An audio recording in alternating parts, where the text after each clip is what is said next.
Radhe Krishna, Shri Gurubhyo Namaha, Srimate Ramanujaya Namaha. Welcome to the Bhakti Rahasyam episode number 29. Thirukkolur Penpillai is helping us day by day in making spiritual progress in our spiritual journey. Now, she has been a great facilitator, having taken the pains to research into so many facts from our various epics, and with her unique point of catching the minute details which people usually miss and presenting all of them in a summarized format in the form of these Bhakti Rahasyams for our consumption, for our absorption, such that it increases our bhakti levels, devotion levels, as we hear new facts every week. Now, this is a great devotional service which Thirukkolur Penpillai did 1,000 years back, and we are talking about it even today. So, salutations to Thirukkolur Penpillai. Now, the current Rahasyam is an interesting one, just like the others, where Thirukkolur Penpillai is comparing herself with someone unique. This person is unique because even Lord Krishna refers his name in the Bhagavad Gita while giving sermons to Arjuna.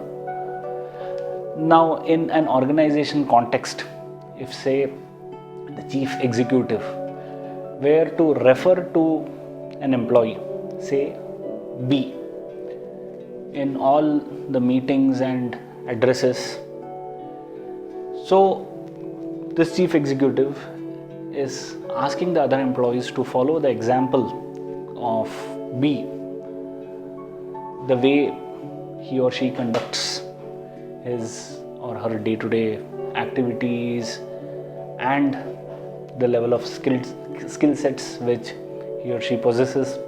So unless this person B has worked to that level and got that particular reputation, built that particular reputation, it would not be possible for the chief executive to mention about this person.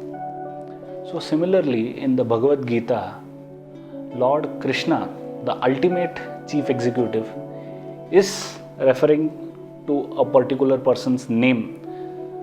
This means that person has really worked up to that level and built that reputation.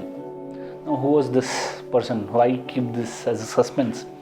Now, this person was none other than Maharaja Janak, the ruler of Janakpuri or Mithilapuri, the father of Sita Mata. Now, what did he do to find a mention in Bhagavad Gita? Maharaja Janak did his prescribed duties perfectly, keeping God as the center of all his activities. That's it. Now, this particular fact attracted Thirukkolur Penpillai, and in her Bhakti Rahasyam, she says, "Did I obtain bliss by performing my duties perfectly, like Maharaja Janak?" So, let us see what Maharaja Janak did. So, he just ruled his kingdom perfectly. He kept his subjects happy. He protected and managed the affairs of the kingdom very well, but with a difference. So, what is that difference? We will just see with the help of an example. So, if we were to say that perform the duties perfectly, our reaction would be, oh, we are doing our duties perfectly, right? We are attending our jobs, we are raising our family, kids, eating, sleeping, etc., and then going ahead with the studies in case of students. So there are a lot of tasks and activities which one does, and one would justify that they are doing everything in the book possible to do it perfectly according to their own definition. But the point to ponder is, are those activities done consistently with the same level of enthusiasm?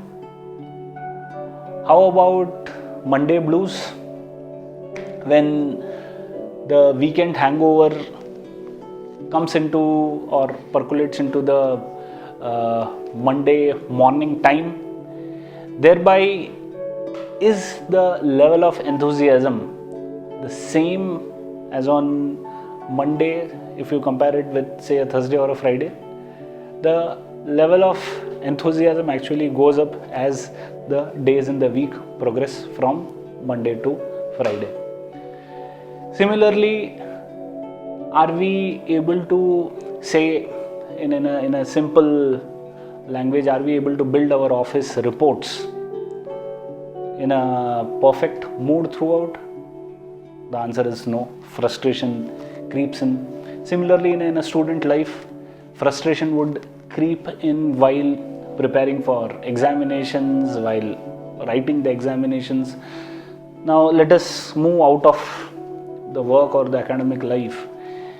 How many of us would have donated generously to a gymnasium and not seen the complete subscription?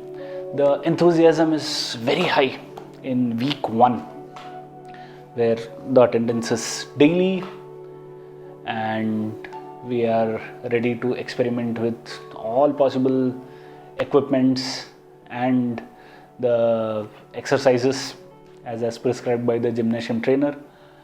But then as the weeks go by, the graph starts to decline, to the point that after a particular month or so, the contribution to the gym remains as a donation. Or if we were to follow some other exercise or workout pattern, it is the same thing where the enthusiasm is very high initially and it goes down. Now, what is the reason for this dip in the enthusiasm levels, in the energy levels, because of which we are not able to perform our tasks consistently? Now, the simple answer here is working with expectations, working with desires in the mind, which prevents us from enjoying the work as it is and leads to a condition or a situation where that particular task or activity starts growing as a burden. We start treating those tasks as a liability and the mind is no longer fully into that particular activity, primarily because of lack of enjoyment in doing those tasks for the sake of it, because there are these expectations and desires which cloud around the true motive or the true enjoyment which we seek from that particular work. Now, Maharaja Janak did exactly the opposite. So, as we said earlier, that he was ruling his kingdom, managing his kingdom's affairs. He was doing everything without any expectation in his mind. He was working selflessly. He was keeping the Lord as the center of his activities and he was doing those activities for the sake of the Lord. So that enabled him to enjoy his duties perfectly, thereby leading to a consistent performance, no dip in the enthusiasm or energy levels. Thereby, he was able to perform his duties, prescribed duties perfectly as per the rule book. Now, what is the rule book for doing activities or karma? It is the Karma Yoga, which Lord Krishna has elaborated in his Bhagavad Gita.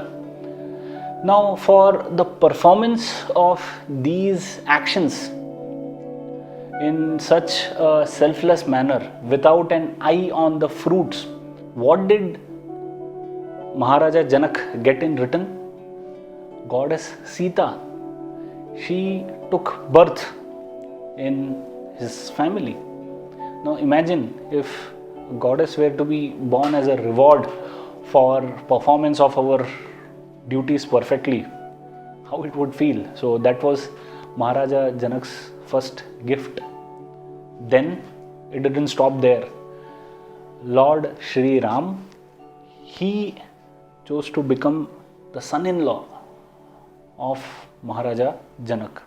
Now, to attend the marriage ceremony of Sita Mata and Lord Shri Ram, all the devas, the rishis and the celestial entities, they all descended to this place Mithilapuri to witness this great event. Now imagine the bliss which Maharaja Janak would have felt at this event. Now, how did this happen? Why did he get all these rewards? It is just by performing his duties perfectly. And this does not end here. Lord Krishna mentions about Maharaja Janak, as I was telling this initially. So in chapter 3 of the Bhagavad Gita, Karma Yoga, Lord Krishna says, Karmanaiva hi samsiddhim asthita janakadayaha. So here in this particular context, Lord Krishna is motivating Arjuna to fight in this battle of Kurukshetra and to explain Arjuna about the performance of one's prescribed duties. He is giving the example of Maharaja Janak. Karmanaiva hi samsiddhim asthita janakadayaha. So this word Janak finds a place in the Gita. So what Lord Krishna is essentially saying here is, great people like Janak, they have done their duties perfectly, and it is for the subsequent generations to follow the example of such great men. So in such great men, it's Janaka and others. So such was Maharaja Janak's passion for his karmas to get all these rewards and results. Now there is one more story which glorifies Maharaja Janak as a true karma yogi or the perfect performer of duties. So let's see that story. There was one sage by the name Sukha Brahma Maharishi. So this sage had a doubt at one point in time whether he was a self-realized soul. So to test that, or he wanted someone to certify that he was a self-realized soul. So he chose to approach Maharaja Janak. Now this was surprising, considering the fact that Sukha Brahma Maharishi could have gone to various other saints like sage Vedavyasa or sage Vashishta, who could have easily certified him to be a truly realized soul.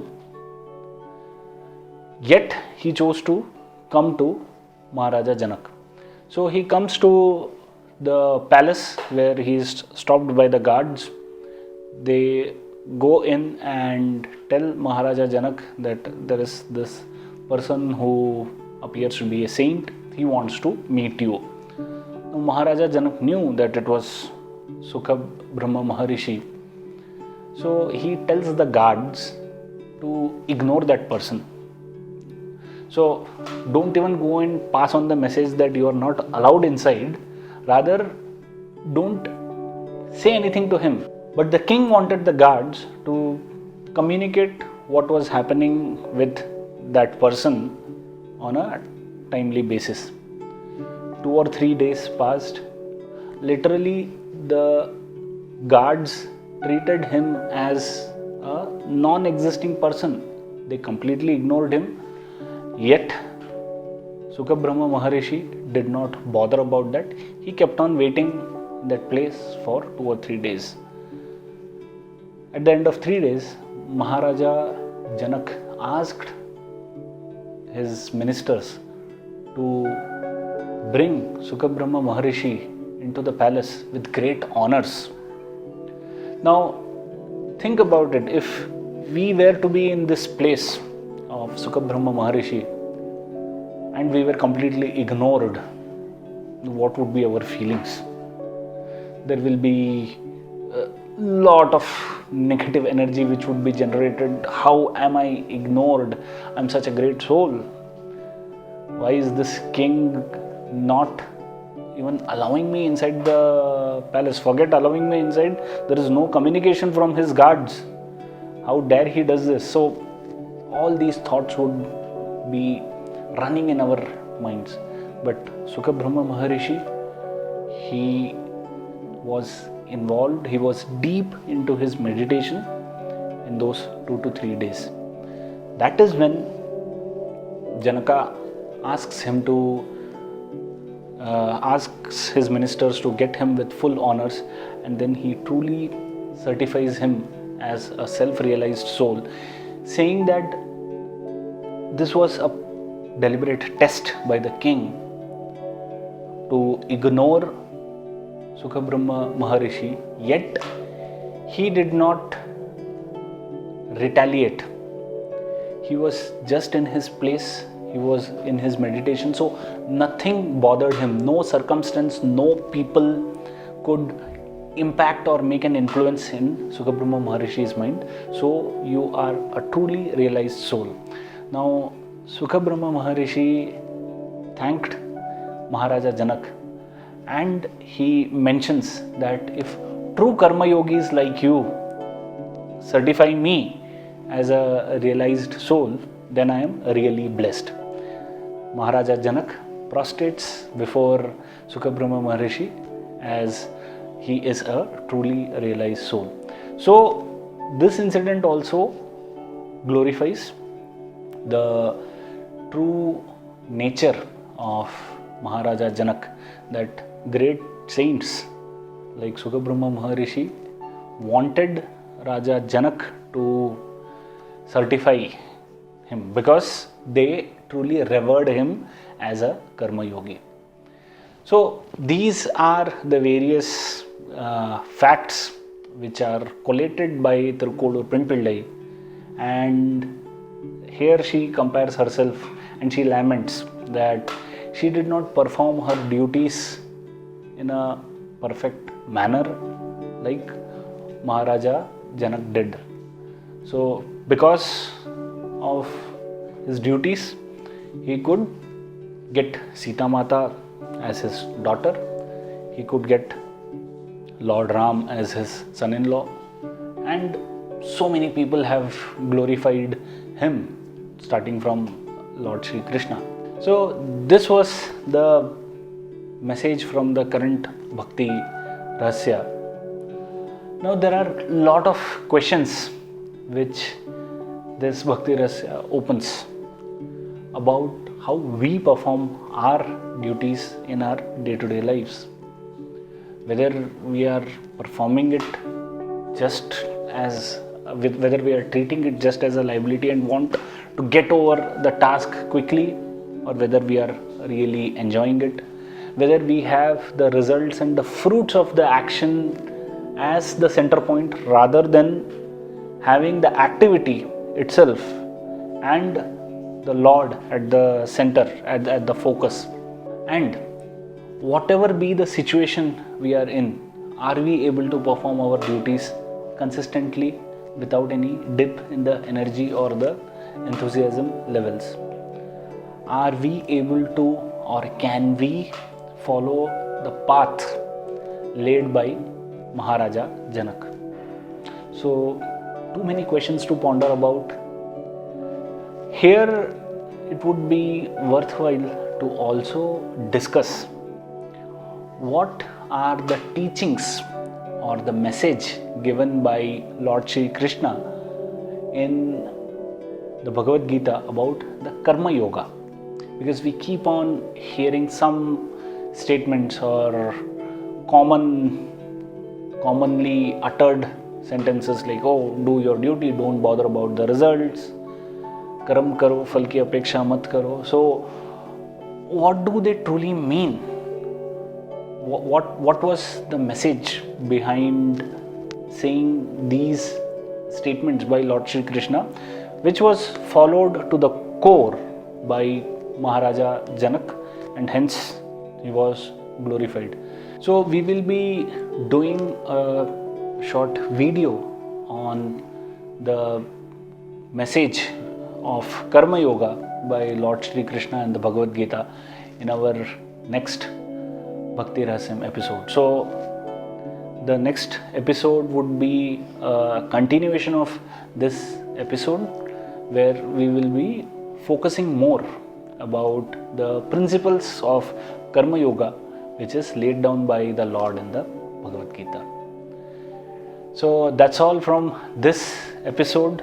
So stay blessed, stay devoted, and stay tuned for our next episode, where we will be talking about this Karma Yoga principles as laid down in the Bhagavad Gita. Radhe Krishna, Shri Gurubhyo Namaha, Srimate Ramanujaya Namaha.